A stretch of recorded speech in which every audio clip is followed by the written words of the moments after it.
যিশয়া ৩২ অধ্যায় ১ পদ, চোৱা এজন ৰজা ধাৰ্মিকতাৰ ৰাজত্ব কৰিব আৰু শাসনকৰ্তাবিলাকৰ ন্যায় বিচাৰেৰে শাসন কৰিব। যিশয়া ৩২ অধ্যায় ১ পদ। যি বাইবেল পদ পঢ়িলোঁ, যিশয়া ৩২ অধ্যায় ১ পদৰ পৰা যিটো পাঠ কৰিলোঁ, আজি আমালোকৰ মাজত শাসনকৰ্তা এটা জন্মগ্ৰহণ কৰিব আৰু সেই ন্যায় বিচাৰ কৰিব। Praise the lord. আৰু সেই ন্যায় বিচাৰ আমি যীশুৰ জন্মৰ কথাটো আমি জানো, যখন ৩:১৬ পদত লিখা আছে। কিন্তু যীশু যে কৰ পৰা সৃষ্টি হৈছে আৰু কোনে ভাবাদি কৰিছিলে, বহুত মানুহে অনুভৱ কৰে বা নাজানা মানুহবিলাকো জানে যে যীশুৰ কথাটো অকল মঠি লেখা সুসমাচাৰত লেখা আছে, জহন লেখা সুসমাচাৰত লেখা আছে। এনেকা যিমান নতুন নিয়মৰ যিমান চাৰিটা শুভবাৰ্তাত আছে, কিন্তু ওই চাৰিটা শুভবাৰ্তাৰ আগতেও পুৰণা নিয়মত যীশুৰ কথা লিখা আছে যে শাসনকৰ্তা হিচাপে জন্মগ্ৰহণ কৰিব। তো শাসনকৰ্তা কোনে? আৰু এইটো যীশুৱে আভাবাদীয়ে উল্লেখ কৰিছিলে যে আমালোকৰ মাজত যে এজন শাসনকৰ্তা জন্মগ্ৰহণ কৰিব। Praise the lord. আৰু সেই শাসনকৰ্তা পৃথিৱীত আহিব আৰু সেই শাসনকৰ্তাই আমাৰ লগত শান্তিৰে আমাক জীয়াই ৰাখিব। কিন্তু আজিৰ তাৰিখত যিটো শাসনকৰ্তা আজি আমি চাইছো, আমাক অনেক রকম দুঃখ কষ্ট বিপদ আমাক দিছে, অনেক রকমের কষ্ট দি আছে। যেনেকা পুৰণা নিয়মত হাৰুণৰ টাইমত যেনেকা আমি চাওঁ, পুৰণা নিয়মত যেতিয়া ইজৰাইল জাতিক যেতিয়া যে মুছা লৈ আনিলে, তেতিয়া আমি চাওঁ অলপ পুৰণা নিয়মত পিনে যদি গুচি যাওঁ, তেতিয়া আমি চাওঁ যে তাতে অনেক তাৰণা হৈছিলে। আজিৰ ওই দিনটোত আমি অনুভৱ যদি কৰোঁ, তেতিয়া আজিৰ তাৰিখতো আমাৰ জীৱনত এনেকা তাৰণা হৈ আছে। আজি তেনেকা আমালোকৰ জীৱনতে তাৰণা হৈছিল। ওই টাইমত এসময়ত তাৰণা হৈছিলে, আজিৰ তাৰিখতো এইটো তাৰণা হৈ আছে। তো সেই তাৰণাৰ পৰা, ওই ইজৰাইল জাতিৰ তাৰণাৰ পৰা বচোৱাৰ কাৰণে যিশয়া ভাবাদী কৰিছিলে ৩২ অধ্যায় ১ পদত যেটো আমি পঢ়িলোঁ যে শাসনকৰ্তা জন্মগ্ৰহণ কৰিব। Praise the lord. আৰু সেয়ে আমালোকৰ পৃথিৱীক সাৰা ভাৰতত শাসন কৰিব, সাৰা ৱৰ্ল্ডত শাসন কৰিব। আৰু সেই ব্যক্তিটো কোনে হ'ব? আৰু সেই টাইমতে মানুহবিলাকে প্ৰাৰ্থনাত লাগি আছিলে যে সেই তাৰণাৰ পৰা আমি যে মুক্তি পাম, সেই তাৰণাৰ পৰা আমি যে শান্তি পাম, সেই তাৰণাৰ পৰা আমি যে উদ্ধাৰ পাম। মানুহবিলাক প্ৰাৰ্থনাত লাগি আছিল, টাইমতে প্ৰাৰ্থনাত লাগি আছিল। আৰু এনেকা প্ৰাৰ্থনা লাগন্তে সেই দিনটো আহি পালেই। আৰু সেই দিনটো পালেই যে ত্ৰাণকৰ্তা জন্মিলে। Praise the lord. আৰু ওই ত্ৰাণকৰ্তা যেটো জন্মদিনটো আগন্তুক 2024 ডিচেম্বৰটো আমি পালন কৰিলোঁ তাৰ জন্মদিনটো। আৰু সেই ত্ৰাণকৰ্তা যখন লেখা সুসমাচাৰ ৩:১৬ পদত যেনেকা লিখা আছে, কাৰণ ঈশ্বৰৰ জগত কিমান প্ৰেম কৰিলে। Praise the lord. সেই ত্ৰাণকৰ্তাই আমাক প্ৰেম কৰিলে, সেই ত্ৰাণকৰ্তাহে পৃথিৱীত জন্মগ্ৰহণ কৰিলে, সেই ত্ৰাণকৰ্তাহে আমাক শাসন কৰিলে। কিন্তু আজিৰ শাসনটো আৰু সেইটোৰ শাসনটো বহুত ডিফাৰেন্স আছিলে। কাৰণ সি সত্য হিচাপে নাই কৰিছিলে মানুহৰ লগত, সত্যত চলাইছিলে, সত্য হিচাপে মানুহক দেখিছিলে আৰু সত্যতা হিচাপে মানুহবিলাক চলিছিলে। কিন্তু আজিৰ যেটো শাসনকৰ্তা আমি পাইছো, এই সত্যত নহয়, অসত্যত চলি আছে। আজি ওই সত্যত চলাৰ কাৰণে আজি আমাৰ সাৰা ৱৰ্ল্ডৰ, সাৰা ভাৰতৰ মানুহবিলাক আজি আকৌ পুনৰাই প্ৰাৰ্থনা কৰি আছে, কেতিয়াহে শাসনকৰ্তাৰ আকৌ নতুন পুৰণাবিলাক লুপ্ত হ'ব, নতুন কৰি আমি যে সৃষ্টি হ'ম আৰু পুনৰাই পুৰণাবিলাক লুপ্ত হ'ব, নতুন কৰি সৃষ্টি হ'ম। মানুহবিলাক আকৌ প্ৰাৰ্থনাত লাগি আছিলে যে এটা ভাল শাসনকৰ্তা আমালোকৰ জৰুৰী আছে। ওই ইজৰাইল টাইমত যেনেকা সিহঁতে প্ৰাৰ্থনা কৰিছিলে যে ভাল শাসনকৰ্তা এজন লাগে, আৰু সেই ভাল শাসনকৰ্তা হিচাপে যীশুখ্ৰীষ্ট মনোনীত কৰিছিলে। আৰু যীশুখ্ৰীষ্টৰ যোগেদি অনেক মানুহে নিজৰ জীৱনটোক, অনেক মানুহে হেৰাই যোৱা বস্তুবিলাক ঘূৰাই ফেলে পাইছিলে।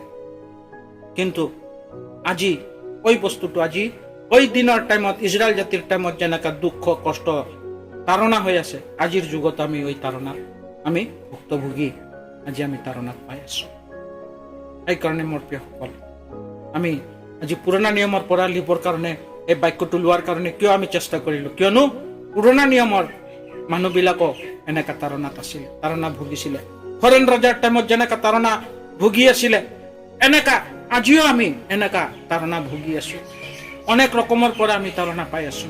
আমি অৰ্থনৈতিকৰ পিনে তাৰণা পাই আছো, অৰ্থনৈতিকৰ পিনে তাৰণা পাই আছো, আমি ধৰ্মনীতিৰ পিনেও আমি তাৰণা পাই আছো, আৰু লগত আমি আত্মিক হিচাপে আমি তাৰণা পাই আছো। তো এই তাৰণাৰ পৰা আমাক উদ্ধাৰ কোনে কৰিব? Praise the lord. কোনে আমাক উদ্ধাৰ কৰিব? উদ্ধাৰ কৰোঁতা কোনে আছে?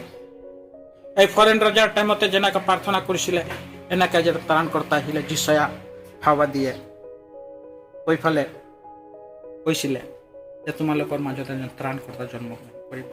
আৰু এটা যদি বাক্য চাওঁ যে যিছয়া 23 অধ্যায় যদি আমি পঢ়ো, তোমালোকৰ মাজত এটা গজালি উৎপন্ন হ'ব। Praise the lord. ওই গজালিটো কোনে হয়? যীশুখ্ৰীষ্ট হয়। Praise the lord.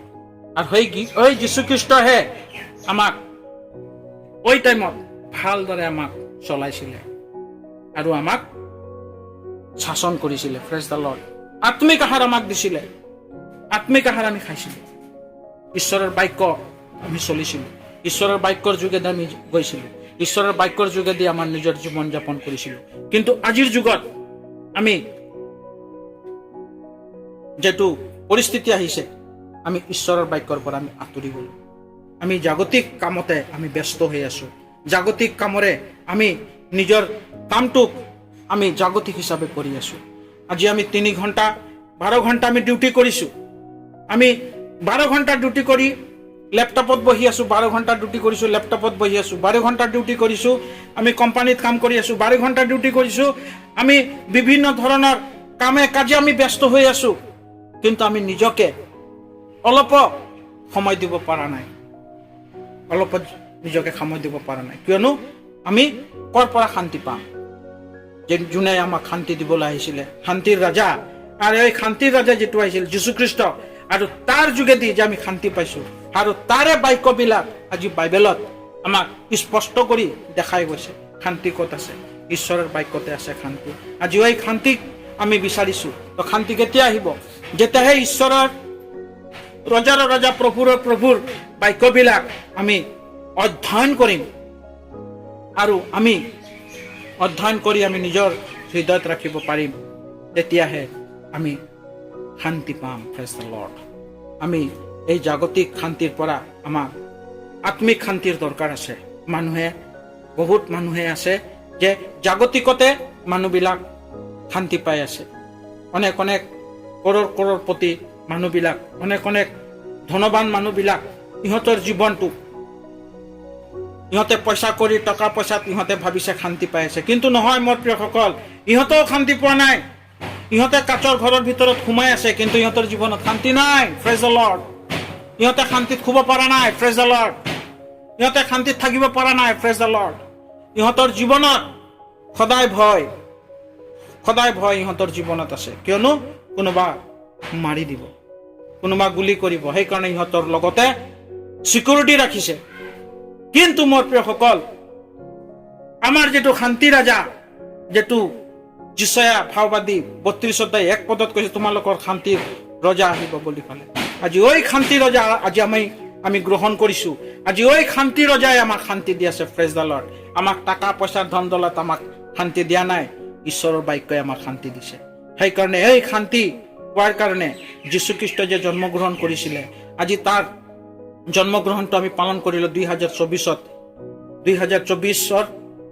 25 ডিচেম্বৰত তাৰ জন্মগ্ৰহণ আমি পালন কৰিছো। এই জন্মগ্ৰহণৰ টাইমতে বহুত মানুহবিলাক তাৰ নামেৰে ফূৰ্তি কৰিছিলে গীৰ্জাঘৰত, আৰু কিছুমানে যীশুৰ বাৰ্তাৰ জন্মদিনত কিছুমানে ড্ৰিংকিং কৰি ফেলে যীশুৰ জন্মদিনটো পালন কৰিছে। কিছুমান ড্ৰিংকিং কৰিছে, কিছুমানে বেয়া হিচাপে গীৰ্জাঘৰত যাই ফেলে ঠাট্টা প্ৰমাণৰ লিখা কিছুমানে চেলিব্ৰেট কৰিছে এই বৰদিনটো। কিন্তু মোৰ প্ৰিয়সকল, আমি যদি সঁচাকৈ ঈশ্বৰৰ বিশ্বাসী কৰিছোঁ, সঁচাকৈ যদি ঈশ্বৰক আমি গ্ৰহণ কৰিছোঁ, তেতিয়াহ'লে আমি পবিত্ৰ হিচাপে আমি চেলিব্ৰেট কৰিব লাগে যিছু, আৰু এই শান্তি ৰাজাৰ আৰাধনা কৰিব লাগে। তেতিয়া আমালোকৰ জীৱনত শান্তি আহিব। আৰু তেতিয়াহে যেনেকা ডাঙৰ কৰোড়পতি মানুহবিলাক সিহঁতে শান্তি পোৱা নাই, এই শান্তিৰ কথা সিহঁতকো বুজাব লাগিব।